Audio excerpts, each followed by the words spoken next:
வணக்கம் நேயர்களே. Top cook dupe குக்கு என்ற சமையல் நிகழ்ச்சியின் இரண்டாவது சீசனை பாடகி சிவாங்கி தொகுத்து வழங்க உள்ளார். குக் வித் கோமாளி நிகழ்ச்சியிலிருந்து விலகிய chef Venkatesh but media masons நிறுவனத்துடன் இணைந்து சமையலை மையப்படுத்தி உருவாக்கப்பட்ட இந்த நிகழ்ச்சியின் முதல் சீசனை சன் டிவியில் நடுவராக வழங்கினார். அந்த சீசனுக்கு கிடைத்த அபார வரவேற்பின் பின்னர் டாப் குக் டூப் குக்கு 2 விரைவில் திரையரங்கில் அல்ல, நேரடியாக சன் டிவியில் வரவுள்ளது.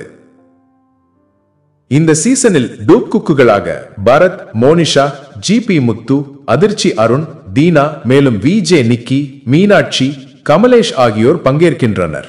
நிகழ்ச்சியை விஜே ராகேஷுடன் இணைந்து சிவாங்கி தொகுத்து வழங்குகிறார். வாரத்திற்கு 2 எபிசோடுகளாக ஒளிபரப்பாகும் இந்த புதிய சீசன் ரசிகர்களுக்கு இரட்டை சமையல் பொழுதுபோக்கு விருந்து அளிக்க இருக்கிறது. முன்னதாக நானும் ரவுடிதான் என்ற குழந்தைகளை மையப்படுத்திய நிகழ்ச்சியையும் சிவாங்கி தொகுத்து வழங்கியிருந்தார் என்பதும் குறிப்பிடத்தக்கது. உங்களுடைய கருத்துக்களை மறக்காம இந்த வீடியோ கீழே கமெண்ட் செய்யுங்க.